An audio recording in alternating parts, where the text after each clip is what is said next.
أعوذ بالله من الشيطان الرجيم بسم الله الرحمن الرحيم الحمد لله رب العالمين والصلاة والسلام على أشرف الأنبياء والمرسلين وعلى آله وصحبه أجمعين.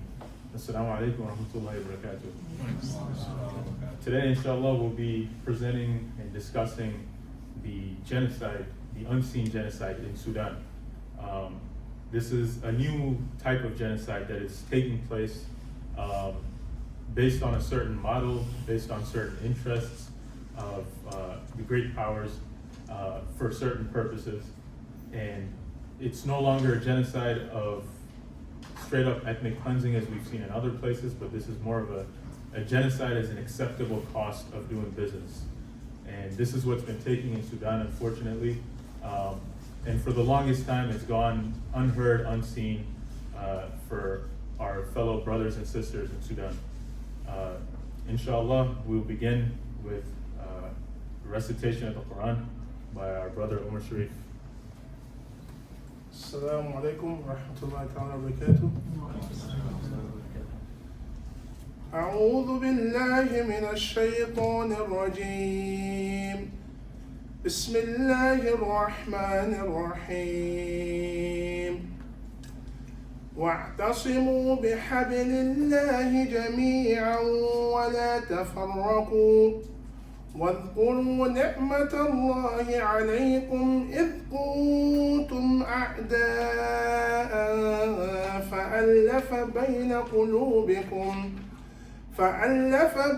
قلوبكم فأصبحتم بنعمته إخوانا وكنتم على شفا حفرة من النار فأنقذكم منها كذلك يبين الله لكم آياته لعلكم تهتدون.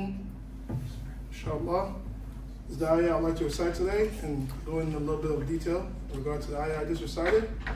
And it translates to, we need to hold firm to the rope of Allah subhanahu wa ta'ala. And, you know, we all have to just hold firm on the rope of Allah subhanahu wa ta'ala and come together as brothers for all the ni'mah that Allah has bestowed upon us. And alhamdulillah rabbil alameen, you know, we're here today, you know, together doing this. And inshallah, you know, having this as brothers and sisters, you know, Allah has given us the ayat, has given us the hukum so that we can be rightly guided, inshallah. So that's all I have for today, and I'll give the mic to Taha, inshallah.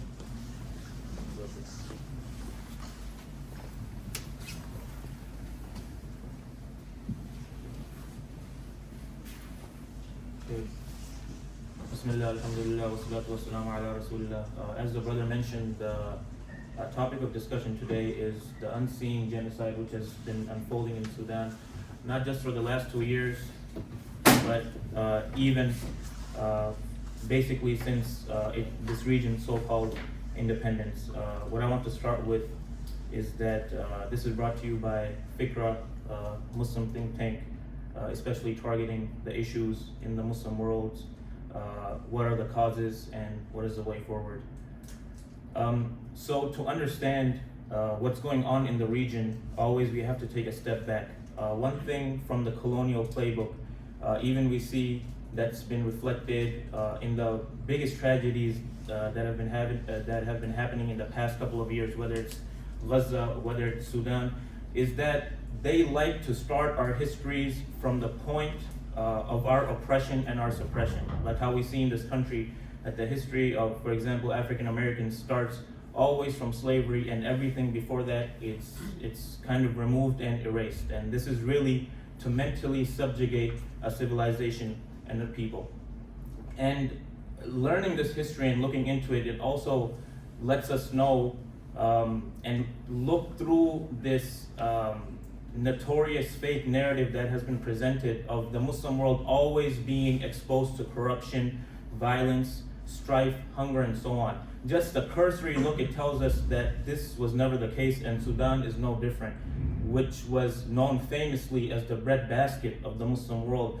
A region through both of the Niles, they meet in this region, and the land so fertile, not just can this region survive, but it can thrive and be the backbone of this ummah. And we see this region with major cities like Sinnar, Khartoum, and Al-Fashir, which is the inflection point of this conflict in recent weeks and even years. We see these cities as a hub of learning, of trade, of scholarship, and of Muslim civilization developing. To the point, we see examples like the Fun Sultanate, which was more in the northeast, and they were so formidable. Militarily, their technology was so advanced that not only were they able to defend this region against Christian Ethiopia, but they were basically the barricade and a bulwark to stop Christian influence penetrating into this region of Nubia and Sudan in general. We should also remember Sudan, the Port Sudan, which borders the Red Sea, served as the gateway for Hajj when the Crusaders were in Palestine.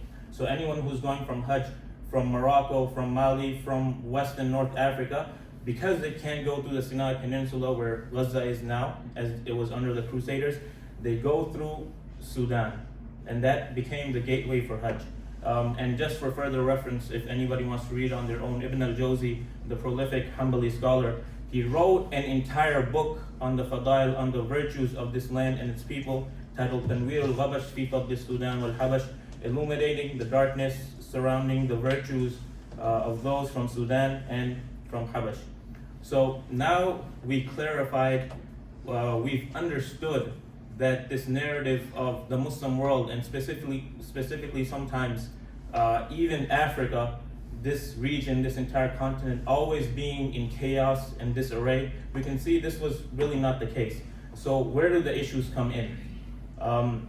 We see this region thrive until the British enter in 1899, and they basically control Egypt in the north and what's known today as Sudan, as well as South Sudan, which we'll discuss later, the machinations behind that. This whole region is called the Anglo-Egyptian Condominium. And even this name, it has a sinister tone to it because the Egyptians themselves are enslaved. They themselves are subjugated by the British, so how can it be their territory? How can this land be their territory? So as soon as the British come in, they commission the Egyptian army, which includes recruits from Sudan. And right away, almost right away, they focus on recruiting those from Egypt and from Sudan, those who are very strong, they're very strongly committed to these idols of tribalism. And they strongly reject trans-ethnic or pan-Islamic movements. And this is the kind of structure they built into the Egyptian army, as well as suppressing different scholars, different Muslim movements, different Sufi orders, which they don't remain confined to their cities. They go to different cities, they preach, they start a revolt against the British, and we see this all throughout Sudan, in the north, in the south, as well as in the west, in Darfur. So another thing that the British do that we see until today to counter these Islamic movements, to counter these imams and these scholars who will not stand for this oppression, they begin to raise a class of pseudo-scholars who are pro-government, who are pro-British, and we see this probably in most of the lands we came from, whether it's the subcontinent, whether in this case it's Sudan, or all of French Africa, where the colonialists raised a class of scholars to manipulate the people and to give their oppression a veil of Islamic or Muslim legitimacy. But obviously, the Muslims are not stupid. They do not stop. They keep revolting until it climaxes and the revolts reach the army under the White Flag League in 1924. And what specifically troubles the British about this is not that the revolts reach the army. What troubles them is the head of this White Flag movement, Ali Abdul Latif, who they describe themselves as someone who has become detribalized. He's thrown off the shackles of tribalism, of nationalism, of racism, and they realized, okay, now this is an issue we need to address immediately. And what they do, they immediately disband the Egyptian army and divide the Egyptian portion of the army and set up what is known as the Sudanese Defense Forces, the SDF, which is basically the parent of the official army of Sudan right now. And in the classic fashion of the British to divide and conquer, two main areas we see that once they did what they did, the division they set in, the violence has not stopped in these areas. It's increased year after year, decade after decade, climaxing what we saw a couple weeks ago in Al-Fashir. So if we look in the south, the Nuba Mountains, and we'll discuss later how when South Sudan and its resources were stripped away from the Muslims, we see this is the prequel to what Israel and the United States carried out in 2005 and ultimately in 2011. So the British implement what's known as the Nuba policy in 1924. What does this mean? It, on purpose, it enforces a policy of forced segregation, not only socially but militarily as well. And this has two big effects. So what it does militarily is, we have to think the military is one of the only institutions of social mobility in this time, in this region, but even today. We see that you guys are in college, so you know that how many people they join the army to get their tuition paid, to get health care, and all this other stuff.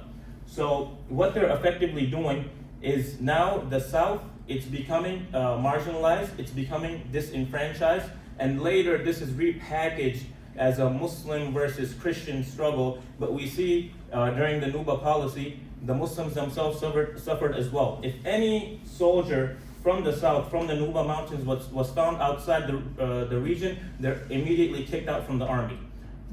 Those Nuba who were not Muslim were not allowed to even attend the schools where the Muslims were. And this was not the case when the Muslims ruled the area. Just so we start to clean our brain of this garbage that they give, that Islam is somehow oppressive, and those who are not Muslims never survived, much less they thrived under the Muslims.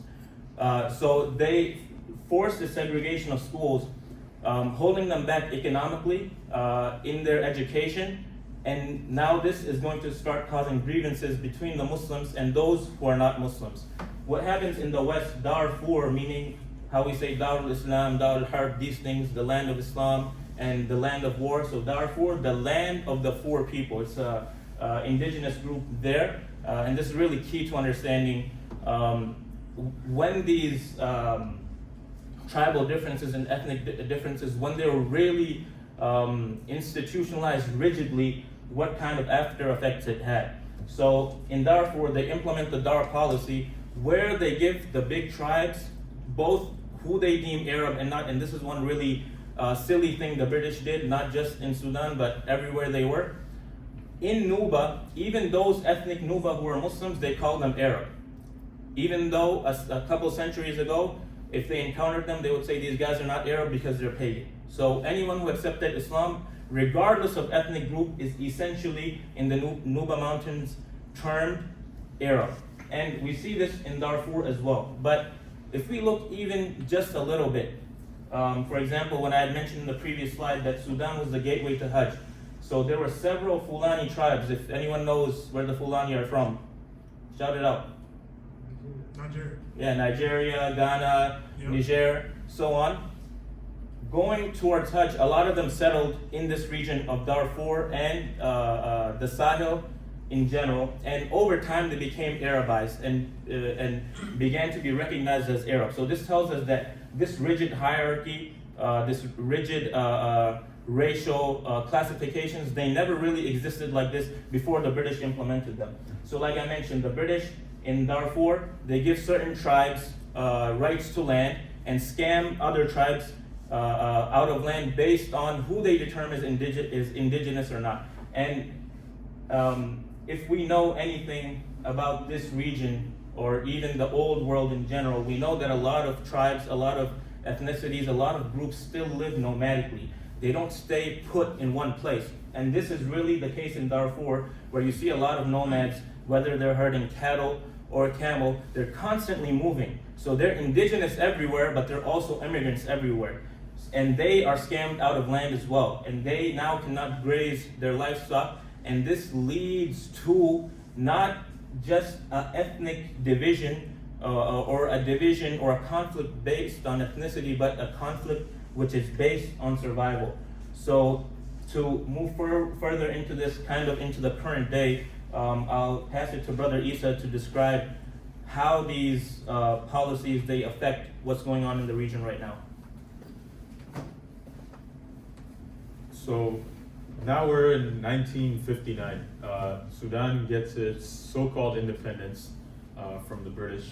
And right off the bat, the American, through its proxy, the Zionist entity, decide to try to scoop in and attain some sort of influence, get a foothold. The context for this is actually the Cold War, because if you guys remember, this is like when the Cold War is really peaking, 1959, 60s. And the concern that the United States sees is that you have in the South, you have Ethiopia, which is aligned with the Soviet Union. And then in the north, you have Egypt, which is moving into the sphere of the United States. But a change in Sudan can kind of tip this balance in the region. And Sudan was at this point kind of flirting with socialism, with allying with the Soviet Union. There's a certain president, Ghaffar Numeri, who, funnily enough, one year he went from trying to implement Sharia to, in the next year, trying to become a communist. And then by his 5th year, when people were ready to revolt against him, he decided that he would open up the doors to diplomacy with the Zionists through the United States. So the Zionists have this idea called the periphery doctrine. And the idea behind this is that you cannot allow unified, stable countries to exist around the so-called state of Israel itself, right? So they take advantage of the colonial maps. That's the first thing they do, these were drawn up specifically for this purpose. So the doctrine is that you utilize certain minority elements that always exist in these states, the way that they've been drawn up, to create chaos, to create secessionist movements. And the way that they get into Sudan is through South Sudan. So first they go through Uganda. They have people, military officials stationed there, that intelligence agents that basically start cultivating relationships with tribal leaders in South Sudan and creating this idea of a new nation, right? So first we had, before the British, Sudan and Egypt is basically one. So we have the first division, with the first cutoff, which is Egypt is cut off from Sudan. And now we're getting to the second cutoff, which is North and South Sudan, right? And you can see the main thought behind this doctrine is this quote from the foreign ministry official of the Israelis, Avi Dichter, who explicitly mentions that this country, this land is far too rich in resource and manpower to be able to be just left alone and grow into stability, not even just as a Muslim entity, but even a nationalist Sudanese entity would be a major threat to the region, specifically for the Israelis. And as the Israelis cultivate their relationships, they create paramilitaries in the south, right? And these guys are led by John Garang, who is actually educated at Iowa State University in the United States and basically sent back as a proxy agent to carry out these interests. In the United States during this time, it starts really trying to increase the public opinion in the country to carry this out. You have missionaries and church organizations creating this narrative of the Muslim North oppressing the Christian South, and as such, it's the moral duty of the Christian United States to intervene, right? This is the sort of justification that's given, and through the Reagan administration, this becomes more kind of blatant and overt rather than covert. And finally, as we go through, the years of conflicts, we reach the point where the North Sudan cannot can no longer kind of militarily keep fighting these wars with the South. And in 2005, the Khartoum government is seriously pressured to accept the creation of the new state, the South of Sudan. And you can see on the map, one of the main reasons for this is that at least 75% of the oil resources of Sudan lay in the South, right? And you know, when they create this new state, this state was created with zero institutions, zero governance. Basic necessities are still not present in South Sudan, because ultimately there is no kinship with these people, even if they're Christians or anything. The whole idea is just, there's resource, we need to break this up, take control of this resource. Whatever the human cost is, doesn't matter. You know, it could be, and right now, South Sudan is still going through like immense turmoil. You know, to this day, they don't have the basic necessities of a state with proper institutions of governance, or even hospitals or schools. And it's purposely been left this way to sort of be a continued proxy and dependent on foreign aid, and just, you know, continue to just be stuck to the United States and have its oil resources sucked away. And that, at this point, we get to the crisis in Darfur, which will be explained by Taha. Okay, I'll keep this brief, inshallah, so we can get to the current situation. What happens during this time that Sudan's unity is being threatened by external forces, like the brother mentioned, the Zionist entity and the United States colluding together to make sure that Sudan can never be stable. There's also a second crisis that is happening in the west, in Darfur. What's happening, and I'll just expand this, is that the Sahara Desert in the north, it's beginning to expand to the Sahel. So the Sahel region is going all the way from Eritrea to Senegal and Mauritania. Sahel, I don't know if anybody knows Urdu or Arabic.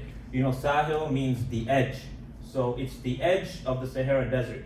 But due to the climate crisis, now the Sahel is increasing, the desert is expanding, and conditions are getting even more harsh, especially for those who herd primarily as their livelihood. And there's the grasslands and grazing lands are beginning to decrease. So what happens, and this is connected directly to the Dar policy that the British implemented of division of land for certain tribes and favoring certain tribes over others. What happens on the left, Darfur, all the herding tribes in the north, they begin to spill into the south. And even here, this has been presented because this was going on during the time of the War on Terror, or more accurately, we can even call it the War on Islam. This is presented very much in an Arab versus African narrative. But there are indigenous groups like the Zaghawa, as well as camel herding Arabs, who do spill over into the south, not because there's some ethnic tension, not because these people have not gotten along for the past 1,000+ years, but because the way the British split the land, certain tribes are at an inherent disadvantage. And now the seed they planted, now it's beginning to bear its ugly fruit, where now essentially these tribes are having to fight for survival. And there's another myth that comes. It's shown just as a north versus south battle. But if you actually read into it, if you look into it, there's also a south-south axis where there's infighting even among Arabs. Why? Because certain tribes, they were given the land. They were given the upper hand. So later, now, if there's anything that's bubbling up, if there's any revolutionary spirit, if people are now starting to ask for their rights, this group that you placed in power, now you can utilize them to brutalize those who have been disenfranchised this whole time. So this begins to really erupt in the 2000s. It really did start in the late 1900s, and the regime, the Sudanese regime of Omar al-Bashir, who is on your guys' far right, the dictator who ruled from 1989 all the way to 2019, he begins arming who's known now as the RSF, the Rapid Support Forces, who are doing all these heinous things we see across Sudan, especially in Darfur and Al-Fashir. Previously, these guys are known colloquially, locally as the Janjaweed, meaning jinns on horses with guns. Like, that's how devilish these guys are. Jinns on horses with guns. So he starts arming them as early as the 1990s. And you guys might think, these guys have an army. They have the SAF, the guy in the middle. He's the general of the Sudanese armed forces. Why doesn't he just deploy the military? Because he's borrowing a colonial tactic. He cannot trust those soldiers in Darfur. They're not going to go and kill their own families, their own children. So the British and the Americans, they fashioned the sword, they fashioned the weapon, and they handed it off to this dictator who is supposed Islamist. Supposedly, this guy tried to rule by what Allah revealed, what the Prophet ﷺ taught, when the people in his own city in Khartoum, this is a myth that the entire north was elite, the entire north was wealthy. No, it was just a small group of elite in the north who were wealthy. And while he's suppressing protests, people are dying, they're risking their life to even steal bread. This guy, when he was finally ousted, when he was finally kicked out of power, they found more than 100 million in cash in his house. And supposedly, this guy is a poster child of what Sharia implemented is supposed to be. So we need to really get this garbage, these nasty narratives out of our mind, that this guy was somehow implementing Islam. In fact, it's his own two spoiled sons who are the ones who are at the forefront of this conflict. And in 2013, the RSF formally forms, and it's basically a paramilitary for the government military at this time. And he does this for his own interests. Why? Because he can't risk one of them getting too powerful. So he has them as basically insurance against each other, that one of them cannot try to overthrow them if they become too powerful. And the Darfur crisis, which I mentioned, from the 2000s, sees more than 200,000 lives claimed, and these are the most conservative estimates. You can assume 3-4 times more. And this is really when even sexual assault and rape is used as a deliberate weapon to subjugate the population. And for those, because there is some trend of nationalism of somehow that the Sudanese army, of the guy in the middle, that the official army is somehow more benevolent, that they really care about the interests of the people.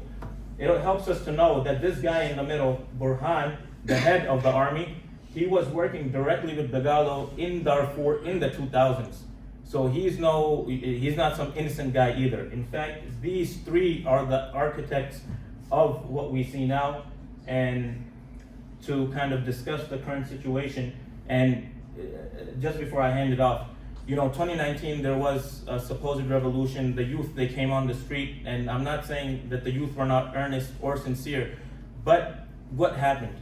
Did the situation improve? No. Why? Because they took one face and they replaced him with another, and the system did not change at all. And with this, I'll hand it to Brother Esa. So as the brother mentioned, the faces changed. So we have a new guy that comes in. His name is Abdullah Hamdouk, and this guy is,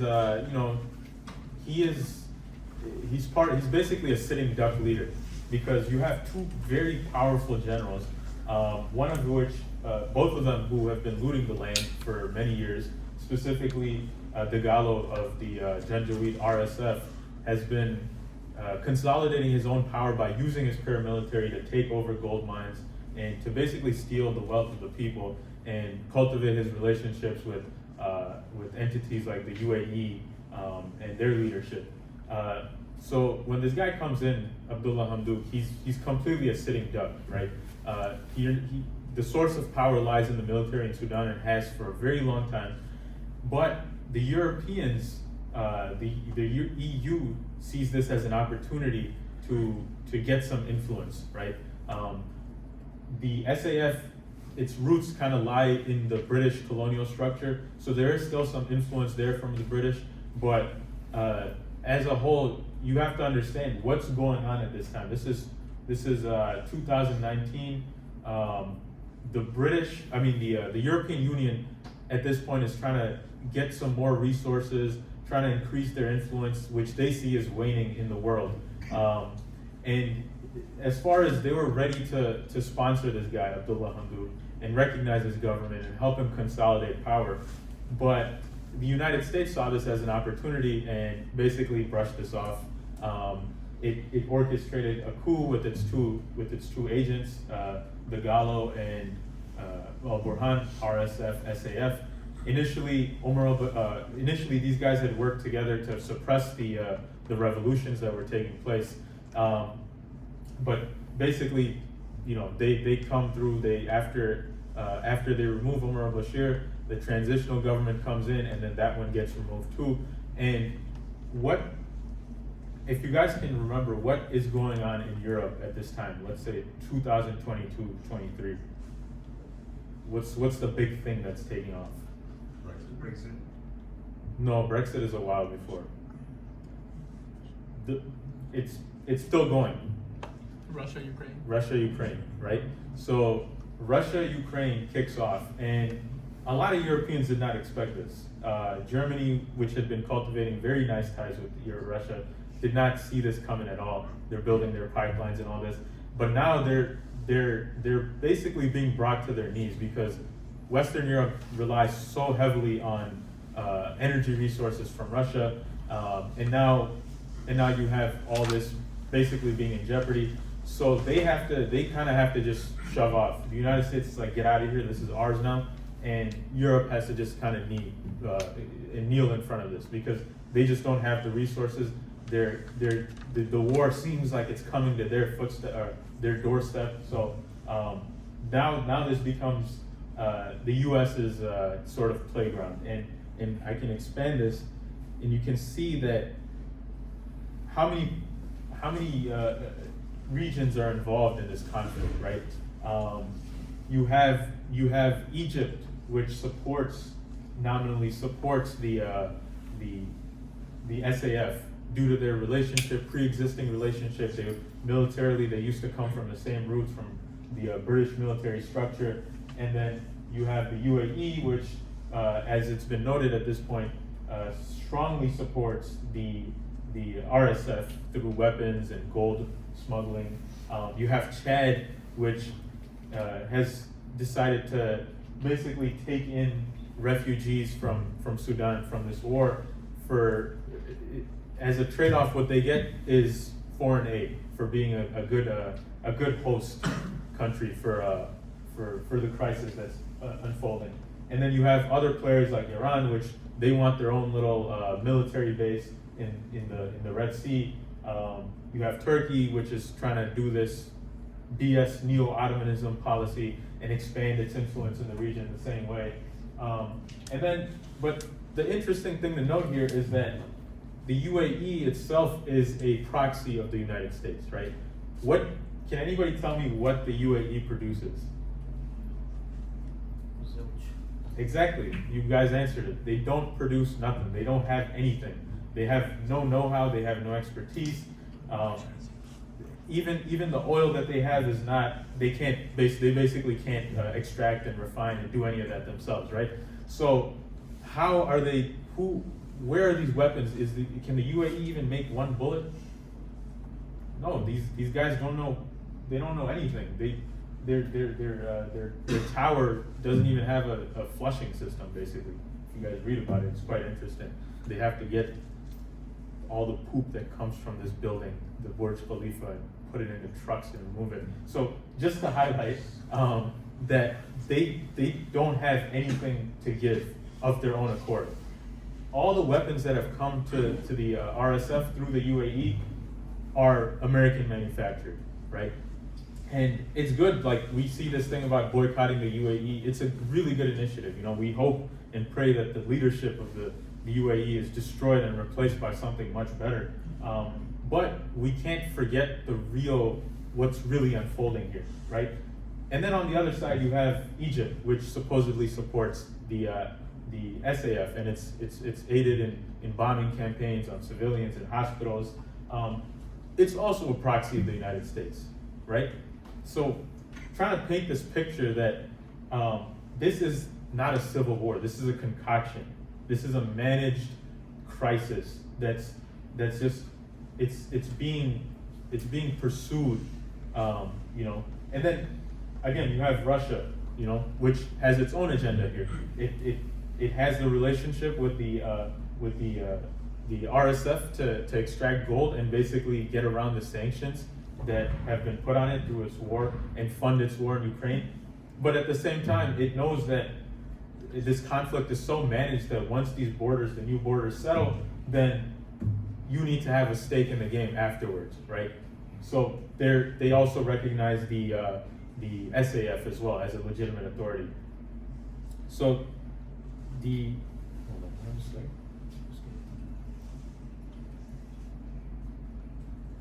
So you can see, I can expand this.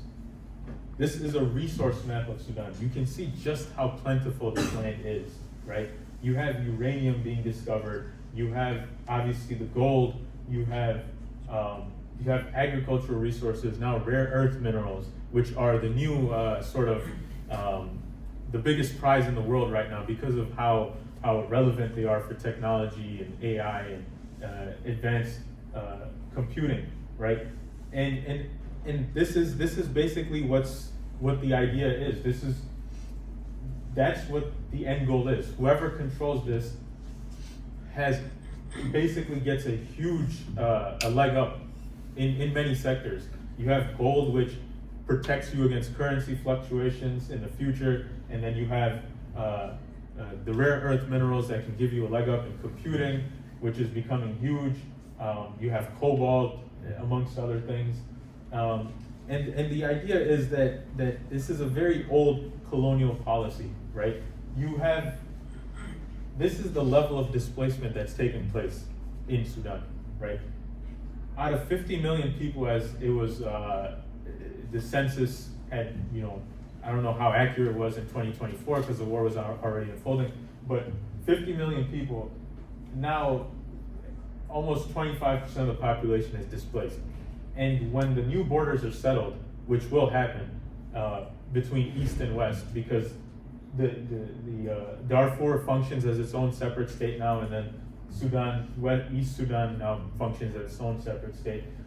When these borders are settled, stability means the entrance of Western companies to extract these resources, to basically own this stuff now, right? And the excuse is the same as Gaza, as Trump has put it, that we'll make a Riviera there. There's gonna be nobody living there. It's the same idea. You have this much displacement, now you can go and claim that nobody lives there, right? So even the level of brutality that's forced the people to move out is something it's been a policy. It's not just, oh, these guys are so crazy. Yes, they are crazy, but it's also a tactic, because you do two things now. You can claim that the Arab nomads are so racist and so brutal that there's no way that they can ever live in the same state with these people. Look at the level of atrocity that they've done, which they have. Nobody's denying this. But that's the purpose behind it. And the other side is that you terrorize people this much, they're gonna move. Obviously, they have to live. They gotta move out, they gotta find somewhere else to have stability, right? And once that happens, then whose land is this now? Now, whoever controls it can sell it to the highest bidder, which is exactly what will happen with the SAF and the RSF controlling each side. So the final point now for me is, I don't know, does anybody recognize this guy? Anybody doing like political science or anything in that field? Sorry? I'm sorry? No, this guy's he's far before that time. This is Paul Wolfowitz, right? This guy came up with this doctrine. It's called the Wolfowitz doctrine. And people might think like, oh, what is this? Is this it's like this boring thing. But this is important to understand and prove the American involvement and the push behind what's happening, right? That quote is extremely important. and take that in, read it, and understand it, and try to highlight a lot of the conflicts in the world, and look at them in light of that quote, right?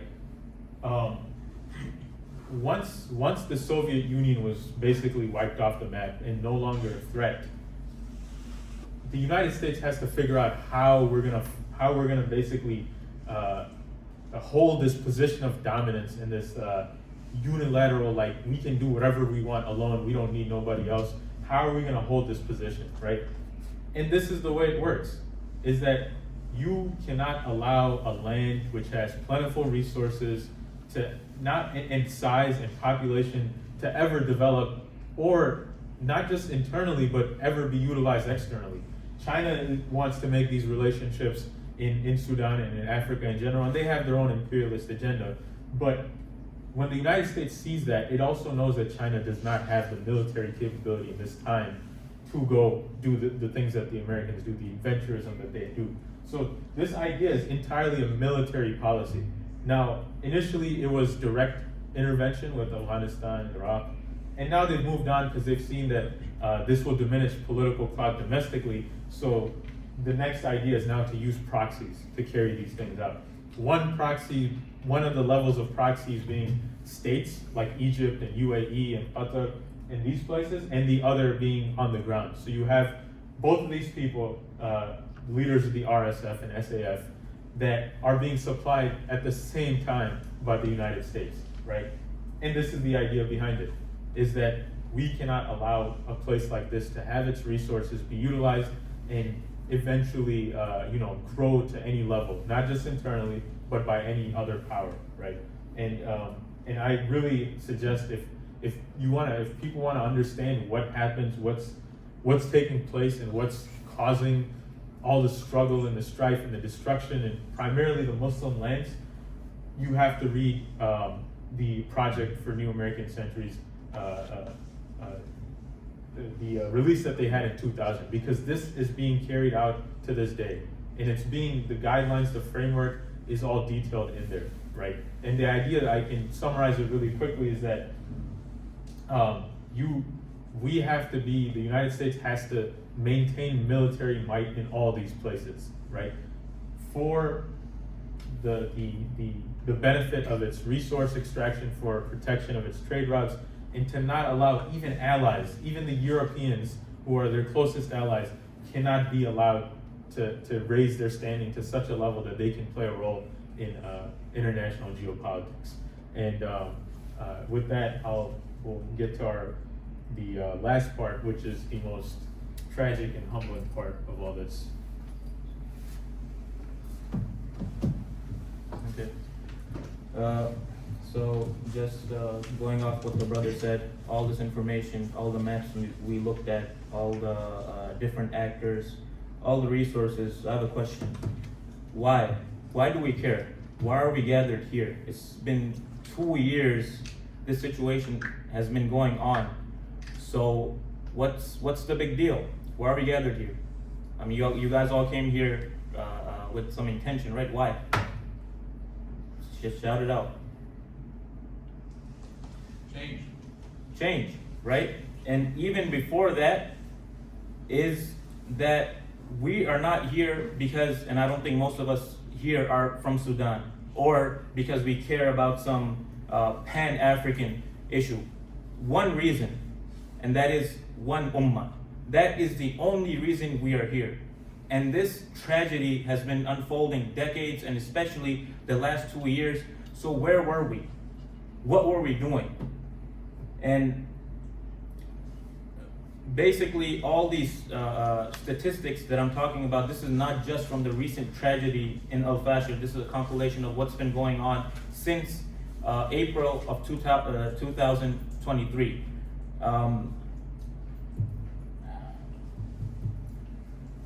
Allah says, Ya ayyuhal ladhina amanu stajibu lillah walil rasul, that believers, when answer Allah and His Messenger, إِذَا دَعَاكُمْ, when you are called, لِمَا يُحْيِيكُمْ, to what gives you life. Telling us what? That if we don't concern ourselves with these things, if we don't care about these things, our lives are not a life that is worth living.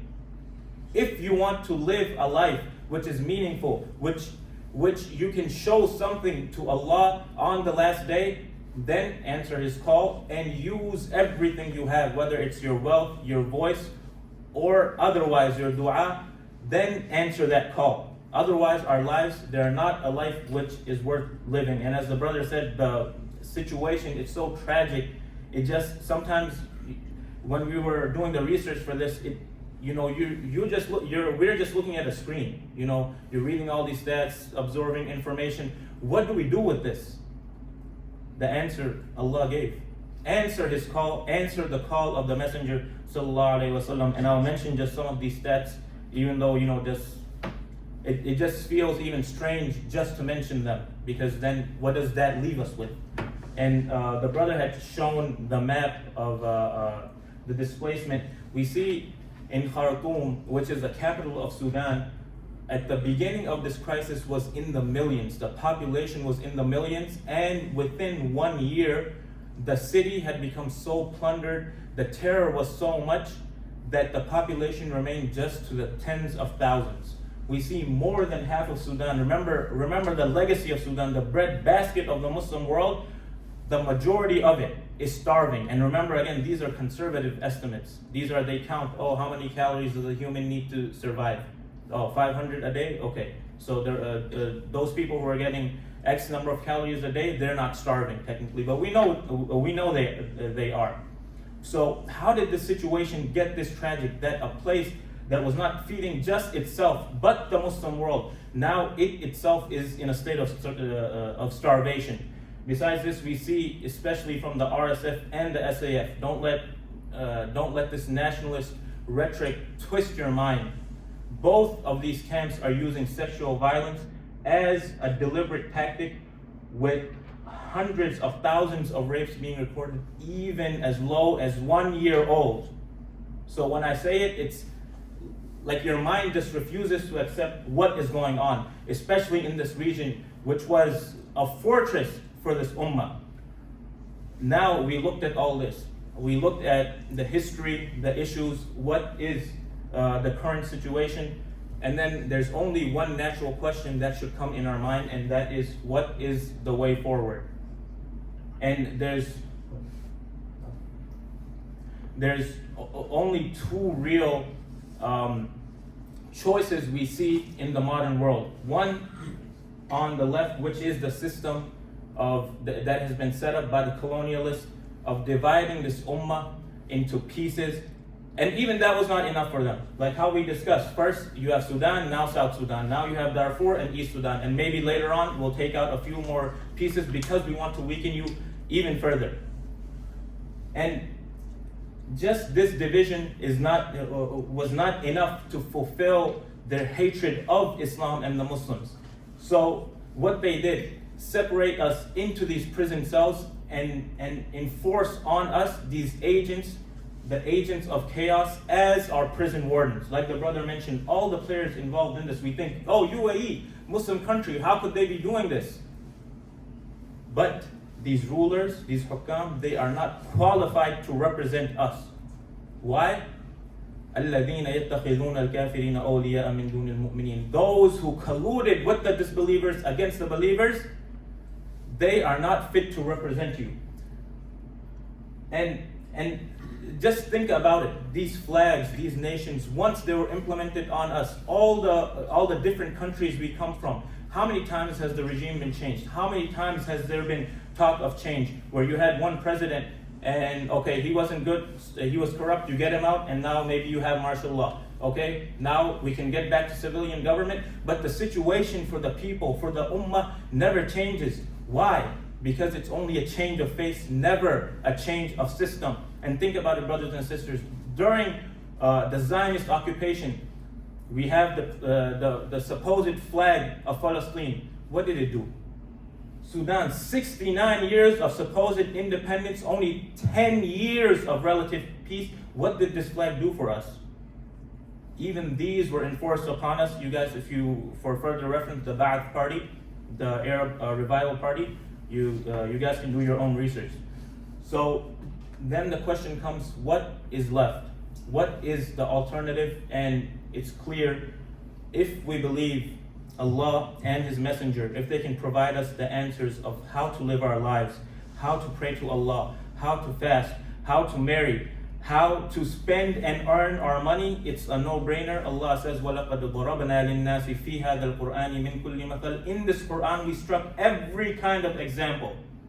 So, the solution for this crisis, Allah and His Messenger, they gave it to us as well, and that is the unity of this ummah without these borders, without these flags, without these foreign interests pitting us against one another, where now they can get off scot-free. Why? Because it's a civil war. But in reality, it cannot be a civil war because the people never benefit. The civilians, they never benefit. All they do is get genocided and killed under the guise of supposed civil war at the behest of foreign interests.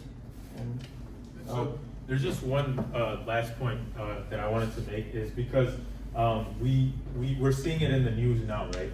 We're seeing a couple weeks ago, we saw the fall of al-Fasha, and that's what kind of sparked a lot of people's, like within one day, Al Jazeera had circulated its report, and within that day, everybody in the world suddenly now we have some awareness of something happening in Sudan, right? One of the first steps that we have to kind of change or take on to even address this issue, which may seem like well beyond anybody's scope individually, right, is awareness for yourself so that you can actually do the work to reach out to people, to help people understand like what is happening, and not just for the sake of awareness itself. It's not some secularist idea of champagne activism where you get to chill out and just tell people about a few things. But the idea is that the ummah was given to us as one, so it's our responsibility to make it one again, right? And the first step in that is, we cannot be subject to the narratives as they're given to us, right? When they wanted us to know about al-Fasha, when they wanted us to know about Sudan, that's when we found out about Sudan a couple weeks ago, right? Even though it's been unfolding for such a long time, and that has to change, because now if you understand the practical implications of this, is that now the conflict is waning, it's coming down a little bit, it's going to go down into a lower grade, and ceasefire negotiations are happening, and soon it'll stabilize to some level, right? And what happens? The United States is already touting itself. You have Trump trying to be the peacemaker, get his Nobel Peace Prize, but it becomes the U.S. stepped in, and we brokered this ceasefire. We did this negotiation. We did this, right? And for most of the people, not just for Muslims, but most of the people in the world, this is an acceptable narrative. Just because even the Muslims, we're not talking about the issues that are affecting our people, And the Prophet ﷺ told us, whoever does not concern himself with the issues of the ummah, he's not from one of us, right? So we can't just be like waiting for the news to come to us, If nobody has iman until they want for their brothers and sisters what they want for themselves, right? And we have our futures. We're here. We get our education. Our next generation can get their education. But then this insanely disproportionate population of our ummah just has to suffer genocide and destruction and rape and just anything you can imagine without anybody really even knowing what's happening, right? So I think that's the first thing that we have to understand, is that we cannot be subject to the narratives that are given to us, right? And we have to be at the forefront of all the issues that are happening with Muslims. It's not just the Muslims back home, quote unquote. The Muslims in this city, the people in general, the issues that we're going through in any region of this country, anywhere in the world, right? And until that happens, we're always just going to be behind the curve and waiting for somebody to give us some information and then react based off of that. And being reactive never works, as we've been reactive since the fall of the institution of colonialism on us, and it's gotten us nothing. So inshallah, jazakallah khair for setting this up, brothers. May Allah reward you, and inshallah it was for some benefit, and may Allah accept from all of us. Q&A, if anybody's got questions, please feel free. I think what you said at the end is really important, that it's important for us to kind of be aware of the news before it comes to us, right? But my question is kind of when we do see that news, what do I do with it, right? As a college student here in the United States, right? When I see what's happening in Sudan, when I see what's happening in Gaza, and I see the solution as like the unification of the Ummah, what role do I play in that kind of? Right, so you have to look at it at least at the beginning as